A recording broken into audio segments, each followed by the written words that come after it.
Mesopotamia es el nombre por el cual se conoce a la zona del Oriente Próximo ubicada entre los ríos Tigris y Éufrates, si bien se extiende a las zonas fértiles contiguas a la franja entre ambos ríos, y que coincide aproximadamente con las áreas no desérticas del actual Irak y la zona limítrofe del norte y este de Siria. El término alude principalmente a esta zona en la Edad Antigua que se dividía en Asiria y Babilonia. Babilonia, a su vez, se dividía en Aqueidia y Caldea. Sus gobernantes eran llamados Patesi. Los nombres de ciudades como Uronippur, de héroes legendarios como Gilgame, del código Hammurabi, de los asombrosos edificios conocidos como zigurats, provienen de la Mesopotamia antigua.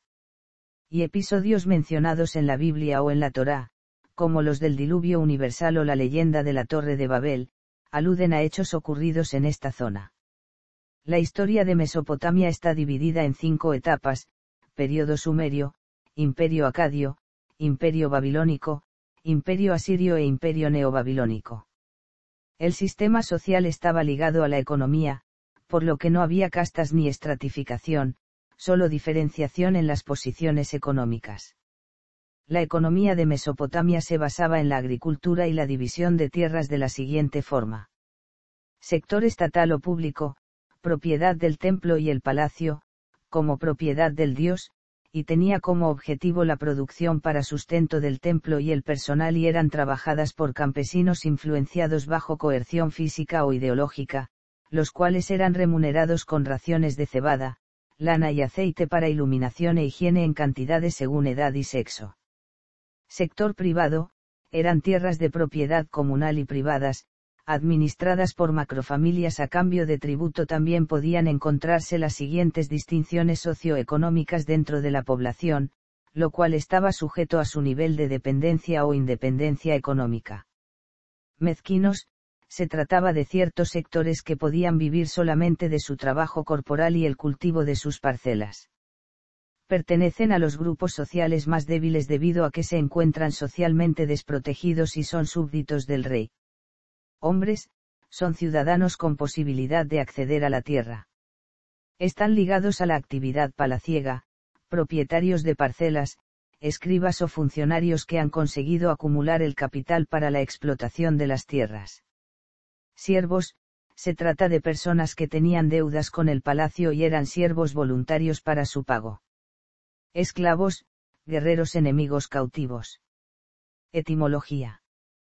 El topónimo regional Mesopotamia proviene de las antiguas palabras griegas medio y río y se traduce como entre ríos. Se utiliza en toda la Septuaginta griega para traducir el hebreo y el arameo equivalente Naharaim. Un uso griego anterior del nombre Mesopotamia es evidente en la Anabasis de Alejandro, que fue escrita a finales del siglo II DC, pero se refiere específicamente a las fuentes de la época de Alejandro Magno. En la Anabasis, Mesopotamia se utilizó para designar la tierra al este del Éufrates, en el norte de Siria. El término arameo Biritum Birit Narim correspondía a un concepto geográfico similar. Más tarde el término Mesopotamia se aplicó de manera más general a todas las tierras entre el Éufrates y el Tigris, incorporando así no solo partes de Siria, sino también casi todo Irak y el sureste de Turquía. Las estepas vecinas al oeste del Éufrates y la parte occidental de las montañas sagras también se incluyen a menudo bajo el término más amplio de Mesopotamia. Por lo general se hace una distinción adicional entre Mesopotamia norte o superior y Mesopotamia sur o inferior. La Alta Mesopotamia, también conocida como Jazira, es el área entre el Éufrates y el Tigris desde sus fuentes hasta Bagdad, mientras que la Baja Mesopotamia es el área desde Bagdad hasta el Golfo Pérsico e incluye Kuwait y partes del oeste de Irán. En el uso académico moderno, el término Mesopotamia a menudo también tiene una connotación cronológica. Por lo general, se usa para designar el área hasta las conquistas musulmanas, con nombres como Siria, Jazira e Irak para describir la región después de esa fecha. Se ha argumentado que estos eufemismos posteriores son términos eurocéntricos atribuidos a la región en medio de varias invasiones occidentales del siglo XIX. Geografía. Mesopotamia abarca la tierra entre los ríos Éufrates y Tigris, los cuales tienen sus cabeceras en los montes Tauro. Ambos ríos son alimentados por numerosos afluentes y todo el sistema fluvial drena una vasta región montañosa. Las rutas terrestres en Mesopotamia generalmente siguen al Éufrates porque las orillas del Tigris son con frecuencia empinadas y difíciles. El clima de la región es semiárido con una vasta extensión desértica en el norte que da paso a una región de pantanos, lagunas, marismas y bancos de cañas de 15,000 kilómetros cuadrados en el sur. En el extremo sur, el Éufrates y el Tigris se unen y desembocan en el Golfo Pérsico. El ambiente árido que abarca desde las áreas del norte de la agricultura de secano hasta el sur, donde el riego de la agricultura es esencial para obtener un excedente de energía en la energía invertida. Este riego es ayudado por una capa freática alta y por el deshielo de las altas cumbres de las montañas del norte de los montes Sagras y de las tierras altas armenias, la fuente de los ríos Tigris y Éufrates que dan nombre a la región. La utilidad del riego depende de la capacidad de movilizar mano de obra suficiente para la construcción y mantenimiento de canales, y esto, desde el primer periodo, ha ayudado al desarrollo de asentamientos urbanos y sistemas centralizados de autoridad política.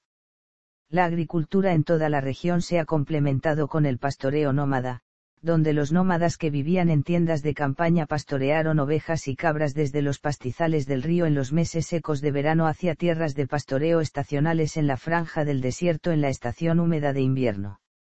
El área generalmente carece de piedra de construcción, metales preciosos y madera, por lo que históricamente se ha dedicado al comercio de productos agrícolas a larga distancia para obtener estos artículos de las áreas periféricas. En las marismas, al sur del área, ha existido una compleja cultura de pesca desde la prehistoria que se ha agregado a la mezcla cultural. Se han producido interrupciones periódicas en el sistema cultural por varias razones. De vez en cuando la demanda de mano de obra ha llevado a aumentos de población que superan los límites de la capacidad de carga ecológica, y en caso de que se produzca un periodo de inestabilidad climática, puede colapsar el gobierno central y disminuir las poblaciones. Alternativamente, la vulnerabilidad militar a la invasión de las tribus de las montañas marginales o los pastores nómadas ha llevado a periodos de colapso comercial y abandono de los sistemas de riego. Igualmente, las tendencias centrípetas entre las ciudades-estado han significado que la autoridad central sobre toda la región, cuando se impone, tiende a ser efímera, y el localismo ha fragmentado el poder en unidades tribales o unidades regionales más pequeñas. Estas tendencias han continuado hasta nuestros días en Irak. Historia. En el interior de Mesopotamia la agricultura y la ganadería se impusieron entre el 6000 y el 5000 AC, suponiendo la entrada de lleno al Neolítico. Durante este periodo, las nuevas técnicas de producción que se habían desarrollado en el área neolítica inicial se expandieron por las regiones de desarrollo más tardío, entre ellas Mesopotamia interior. Este hecho conllevó el desarrollo de las ciudades, siendo algunas de las primeras Bukras, Dabagilla y Yarimi, más tardíamente, Tele Sobban y Chougamami, que formaron la llamada cultura Dabagilla. Posteriormente esta fue sustituida por las culturas de Hasuna Samarra, entre el 5000 y el 5600 AC, y por la cultura Elaf entre el 5600 y el 4000 AC. Aproximadamente en el 3000 AC, apareció la escritura, en aquella época utilizada solo para llevar las cuentas administrativas de la comunidad. Los primeros escritos que se han hallado están grabados sobre arcilla con unos dibujos formados por líneas. La civilización urbana siguió avanzando durante el periodo de El Obeid con avances en las técnicas cerámicas y de regadío y la construcción de los primeros templos urbanos. Tras El Obeid, se sucede el periodo de Uruk, en el cual la civilización urbana se asentó definitivamente con enormes avances técnicos como la rueda y el cálculo, realizado mediante anotaciones en tablillas de barro y que evolucionaría hacia las primeras formas de escritura. Sumerios y acadios. Los sumerios. El período dinástico arcaico. El imperio acadio. Renacimiento sumerio. Babilonios y asirios. Con la caída de la hegemonía de Ur no se repitió un periodo de oscuridad como el que había acontecido con la del imperio acadio. Esta etapa estará marcada por el ascenso progresivo de dinastías amorritas en prácticamente todas las ciudades de la región.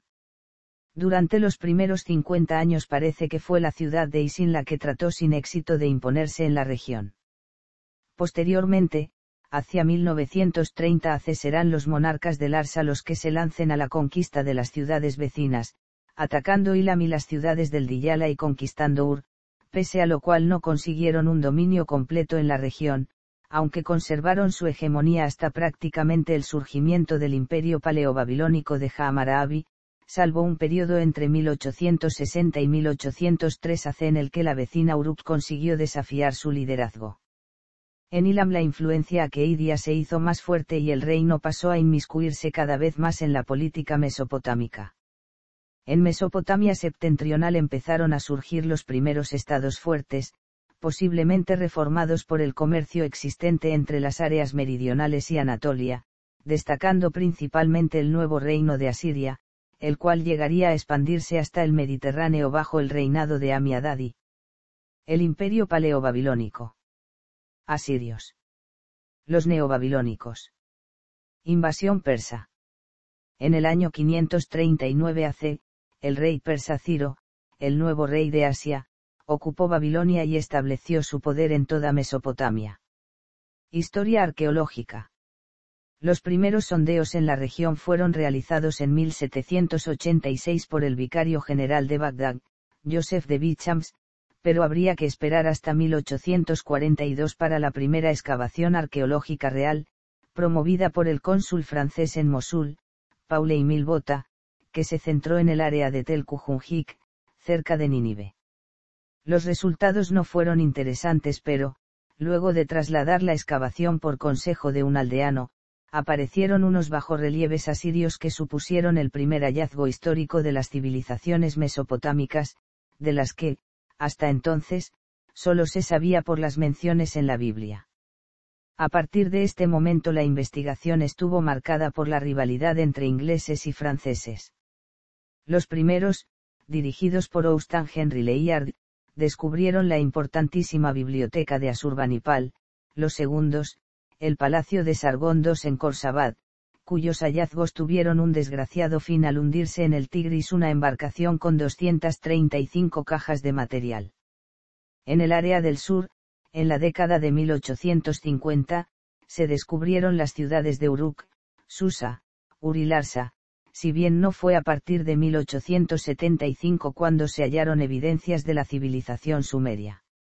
Hasta los primeros años del siglo XX aparecieron gran cantidad de restos, incluido un gran número de estatuas de Gudea. En esta etapa también comienzan a progresar las excavaciones de alemanes y estadounidenses.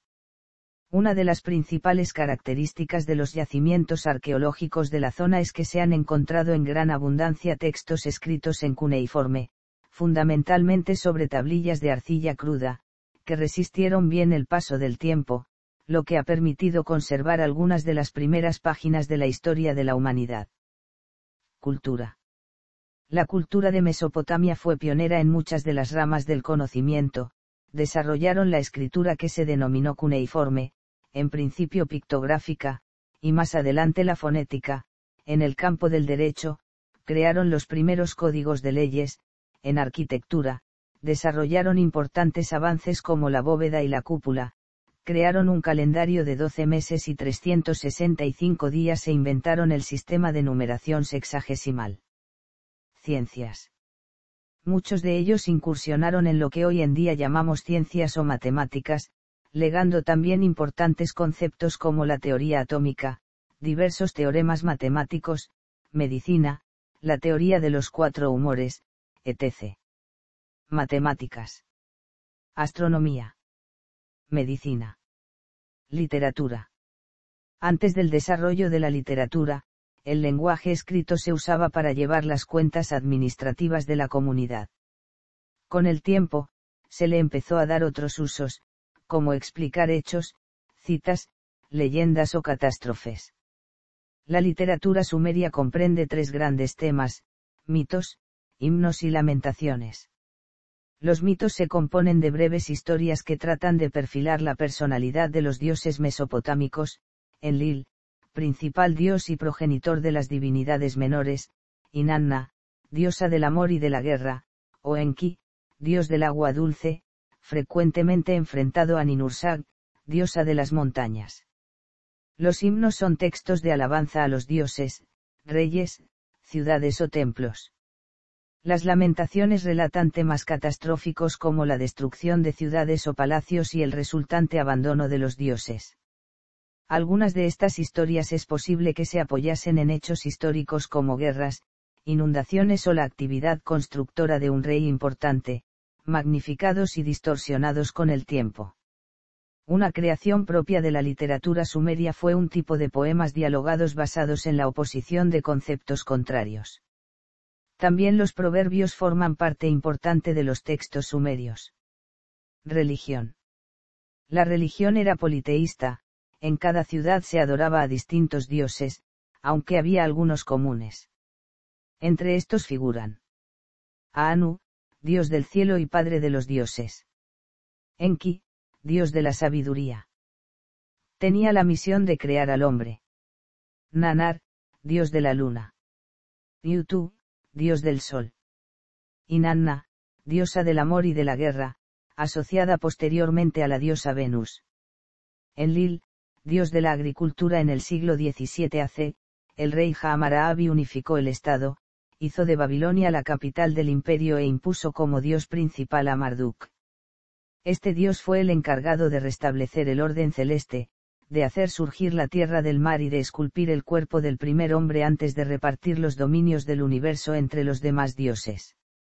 Algo que caracterizaba a estos dioses era que estaban asociados a distintas actividades, es decir, existían dioses de la ganadería, escritura, confección, etc., lo que hizo que hubiera un panteón muy amplio. Véase, deidades por atributos. Filosofía. Las numerosas civilizaciones del área influenciaron las religiones abrahámicas, especialmente la Biblia hebrea. Sus valores culturales y su influencia literaria son especialmente evidentes en el libro del Génesis. Giorgio Bucellati cree que los orígenes de la filosofía se remontan a la sabiduría mesopotámica temprana, que encarnaba ciertas filosofías de la vida, particularmente la ética, en forma de dialéctica, diálogos, poesía épica, folclore, himnos, letras, obras en prosa y proverbios. La razón babilónica y la racionalidad se desarrollaron más allá de la observación empírica. La forma más temprana de lógica fue desarrollada por los babilonios, especialmente en la rigurosa naturaleza no ergódica de sus sistemas sociales. El pensamiento babilónico era axiomático y es comparable a la lógica ordinaria descrita por John Maynard Keynes. El pensamiento babilónico también se basaba en una ontología de sistemas abiertos que es compatible con los axiomas ergódicos. La lógica se empleó hasta cierto punto en la astronomía y medicina babilónicas. El pensamiento babilónico tuvo una influencia considerable en los principios de la antigua filosofía griega y helenística. En particular, el texto babilónico Diálogo del Pesimismo contiene similitudes con el pensamiento agonista de los sofistas, la doctrina heracliteana de la dialéctica y los diálogos de Platón, así como un precursor del método socrático. El filósofo jónico Tales fue influenciado por las ideas cosmológicas de Babilonia. Lenguas. El desarrollo temprano de la agricultura en la región pudo haber permitido que numerosos pequeños grupos humanos se expandieran independientemente por la región, causando que la diversidad lingüística de esta fuera inicialmente muy grande. Esta situación contrasta con la que se presenta cuando grupos humanos agrícolas con una tecnología superior penetran en un territorio menos densamente poblado por poblaciones seminómadas, lo que da lugar a una diversidad mucho menor, como lo acontecido en Europa con la entrada de los pueblos indoeuropeos. En Mesopotamia se reconocen dos grandes familias lingüísticas, la indoeuropea y la semítica. Junto con estas existe un número importante de lenguas aisladas o cuasi aisladas, y un número de lenguas mal documentadas cuya filiación no puede precisarse adecuadamente. Muchas de las lenguas aisladas, cuasi aisladas y no clasificadas parecen tener rasgos ergativos, lo cual las acerca tipológicamente a algunas lenguas caucásicas, aunque esto no es prueba de parentesco, ya que dichos rasgos podrían ser muestra de que en el pasado habría existido un área lingüística. Festivales. Los antiguos mesopotámicos tenían ceremonias cada mes. El tema de los rituales y festivales de cada mes estuvo determinado por al menos 6 factores importantes. La fase lunar. La fase del ciclo agrícola anual. Equinoccios y solsticios. El mito local y sus patrones divinos. El éxito del monarca reinante. De Akitu, o Festival de Año Nuevo. Conmemoración de eventos históricos específicos. Música. Artículo principal, música de Mesopotamia. Algunas canciones fueron escritas para los dioses, pero muchas fueron escritas para describir eventos importantes. Aunque la música y las canciones divertían a los reyes, también las disfrutaban personas comunes a quienes les gustaba cantar y bailar en sus hogares o en los mercados. Se cantaron canciones a los niños que las transmitieron a sus hijos. Así, las canciones se transmitieron a través de muchas generaciones como una tradición oral hasta que la escritura fue más universal. Estas canciones proporcionaron un medio para transmitir a través de los siglos información muy importante sobre eventos históricos. El ud es un pequeño instrumento musical de cuerda utilizado por los mesopotámicos. El registro pictórico más antiguo del ud se remonta al período Uruk en el sur de Mesopotamia hace más de 5000 años. Está en un sello cilíndrico actualmente alojado en el Museo Británico y adquirido por el Dr. Dominic Collon. La imagen muestra a una mujer agachada con sus instrumentos en un bote, jugando con la mano derecha. Este instrumento aparece cientos de veces a lo largo de la historia mesopotámica y nuevamente en el Antiguo Egipto a partir de la dinastía 18 en variedades de cuello largo y corto. El ud es considerado como un precursor de los europeos. Laúd. Su nombre se deriva de la palabra árabe al-de ud, que es probablemente el nombre del árbol del que se hizo el ud. Juegos. La caza era popular entre los reyes asirios. El boxeo y la lucha con frecuencia aparecen con frecuencia en el arte, y alguna forma de polo era probablemente popular, con hombres sentados sobre los hombros de otros hombres en lugar de sobre caballos. También jugaron majore, un juego similar al rugby deportivo, pero jugaron con una pelota de madera. También jugaron un juego de mesa similar al senet y al backgammon, ahora conocido como el juego real de Ur. Vida familiar. Mesopotamia, como lo demuestran los sucesivos códigos legales, los de Urukagina, Lipitistar y Hammurabi, a lo largo de su historia se convirtió cada vez más en una sociedad patriarcal, en la que los hombres eran mucho más poderosos que las mujeres. Por ejemplo, durante el primer período sumerio, el o sumo sacerdote de dioses masculinos era originalmente una mujer, la de las diosas femeninas, un hombre. Thorkild Jacobsen, así como muchos otros, ha sugerido que la sociedad mesopotámica primitiva estaba gobernada por un consejo de ancianos en el que hombres y mujeres estaban igualmente representados, pero que con el tiempo, a medida que el estatus de las mujeres disminuía, el de los hombres aumentaba. En cuanto a la escolarización, solo los hijos reales y los hijos de los ricos y profesionales, como los escribas, los médicos y los administradores del templo, asistieron a la escuela. A la mayoría de los niños se les enseñó el oficio de su padre o aprendieron otro distinto, mientras que las niñas tuvieron que quedarse en casa con sus madres para aprender a limpiar, cocinar y cuidar a los niños más pequeños. Algunos niños ayudarían a triturar granos o limpiar pájaros. Inusualmente para ese periodo histórico, las mujeres de Mesopotamia tenían derechos. Podían poseer propiedades y, si tenían una buena razón, divorciarse. Entierros. Cientos de tumbas han sido excavadas en distintas partes de Mesopotamia, revelando información sobre los hábitos de entierro mesopotámico. En la ciudad de Ur, la mayoría de las personas fueron enterradas en tumbas familiares debajo de sus casas, junto con algunas posesiones. Se han encontrado algunos envueltos en esteras y alfombras. Los niños fallecidos fueron puestos en grandes frascos que fueron colocados en la capilla de la familia. Se han encontrado otros restos enterrados en cementerios comunes de la ciudad. Se han encontrado 17 tumbas con objetos muy preciosos en ellas. Se supone que se trataba de tumbas reales. rico de varios periodos, se ha descubierto que han buscado entierro en Bahrein, identificado con Dumemul sumerio. Arte. En la zona fértil de una y otra llanura, abundantemente regada en su parte inferior por los dos ríos que delimitan esta civilización, se produjo muy pronto la sedentarización de los pueblos nómadas que la atravesaban, convirtiéndose en agricultores y desarrollando una cultura y un arte con una sorprendente variedad de formas y estilos.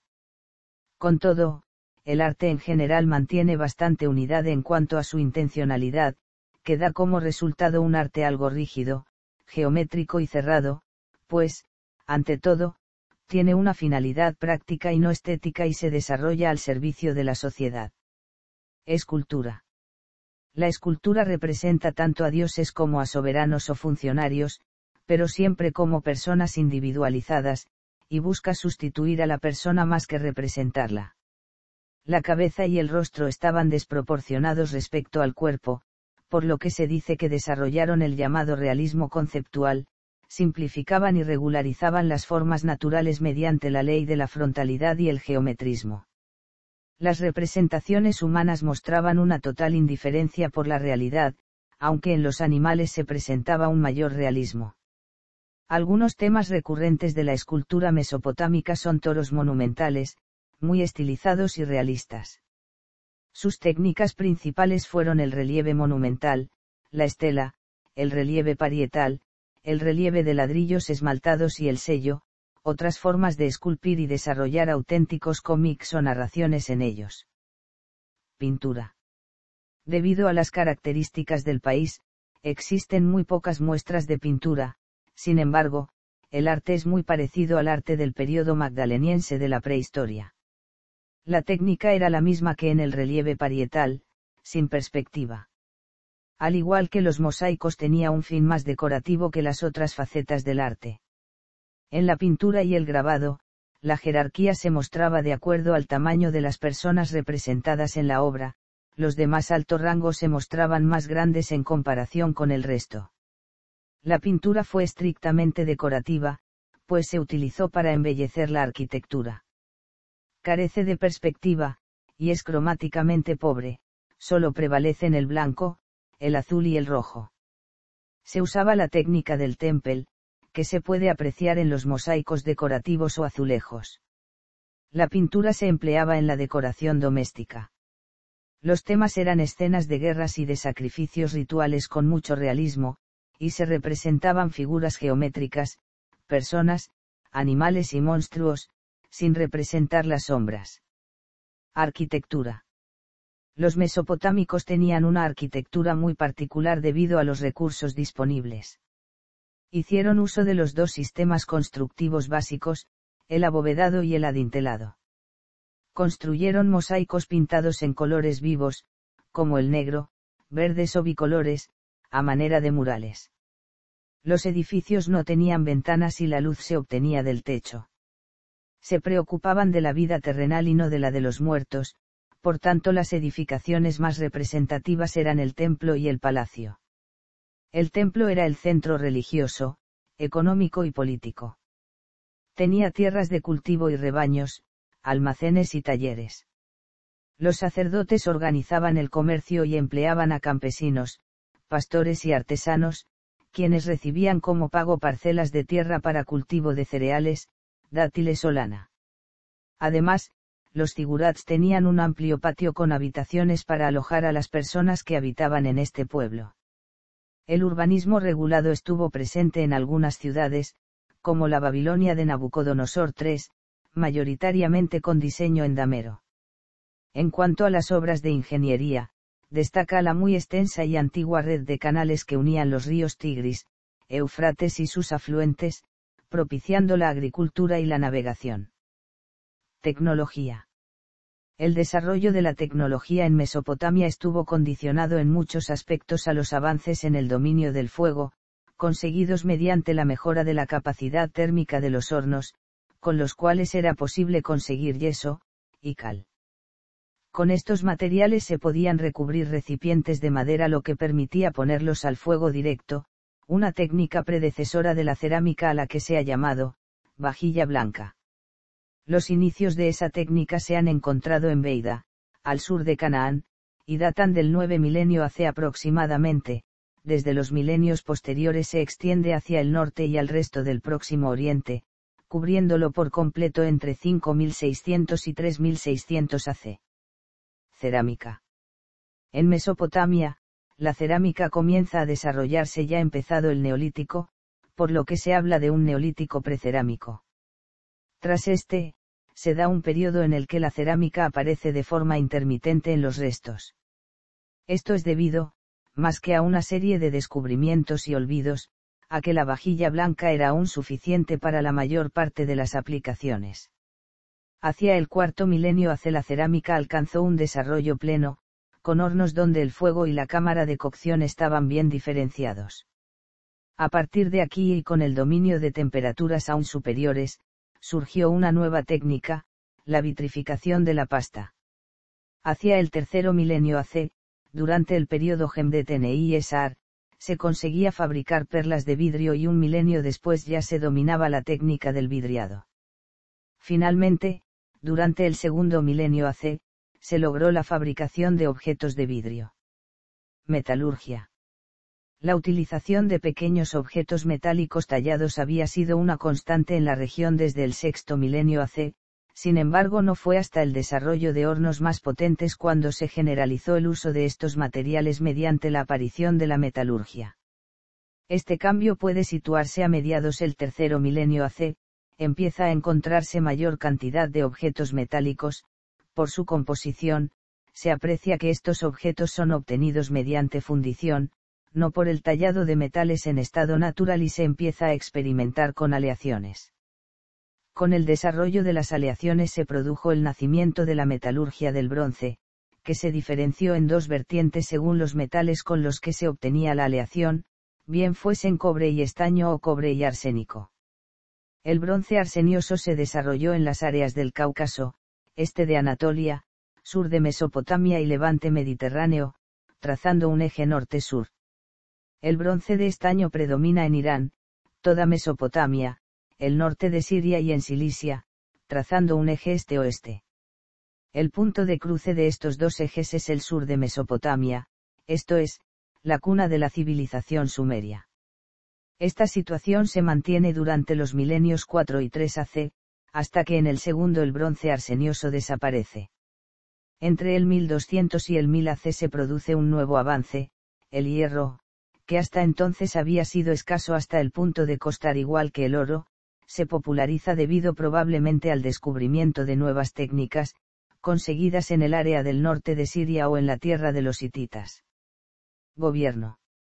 La geografía de Mesopotamia tuvo un profundo impacto en el desarrollo político de la región.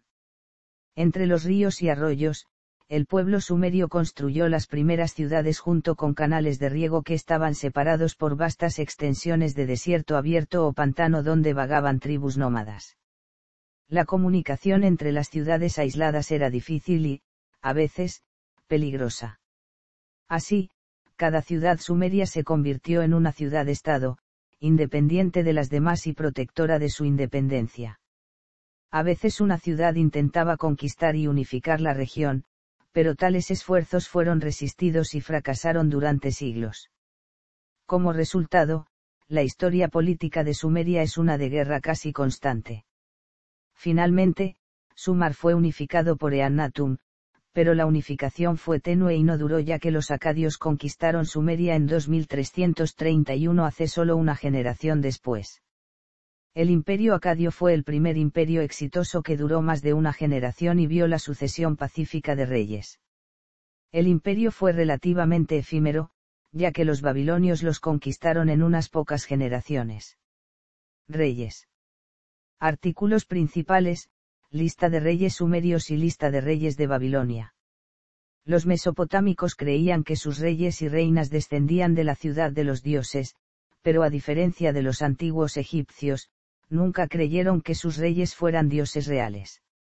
La mayoría de los reyes se llamaban a sí mismos rey del universo o gran rey. Otro nombre común era pastor, ya que los reyes tenían que cuidar a su gente. Poder. Cuando Asiria se convirtió en un imperio, se dividió en partes más pequeñas, llamadas provincias. Cada uno de estos lleva el nombre de sus principales ciudades, como Nínive, Samaria, Damasco y Arpad. Todos tenían su propio gobernador que tenía que asegurarse de que todos pagaran sus impuestos. Los gobernadores también tuvieron que convocar soldados para la guerra y suministrar trabajadores cuando se construyó un templo.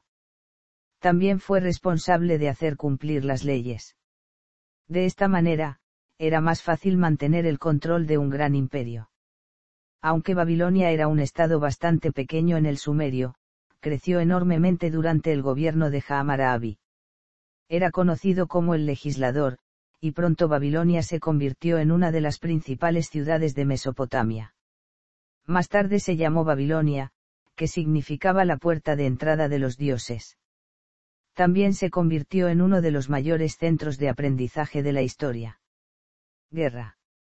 Con el final de la fase Uruk, las ciudades amuralladas crecieron y muchas aldeas Ubaid aisladas fueron abandonadas, lo que indica un aumento de la violencia comunitaria. Se suponía que uno de los primeros reyes de Lugalbanda había construido los muros blancos alrededor de la ciudad. A medida que las ciudades-estado comenzaron a crecer, sus esferas de influencia se superpusieron, creando discusiones entre otras ciudades-estado, especialmente sobre la tierra y los canales. Estos argumentos se registraron en tabletas varios cientos de años antes de cualquier guerra importante.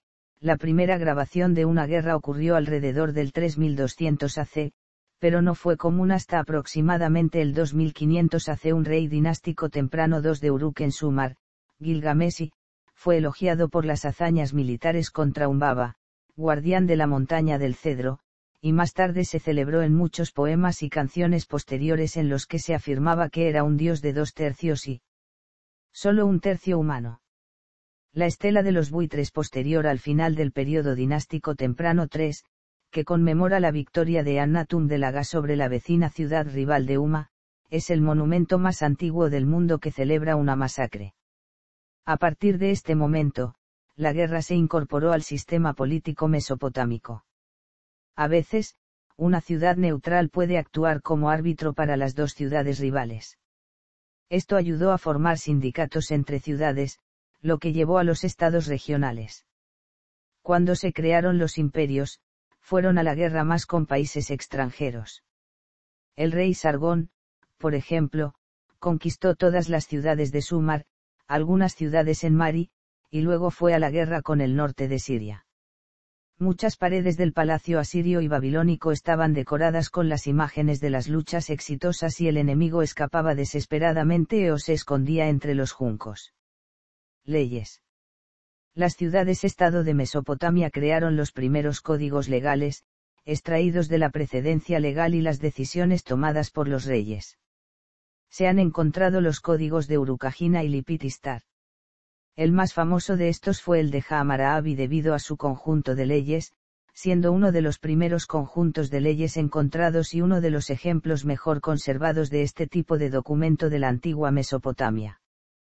Codificó más de 200 leyes para Mesopotamia.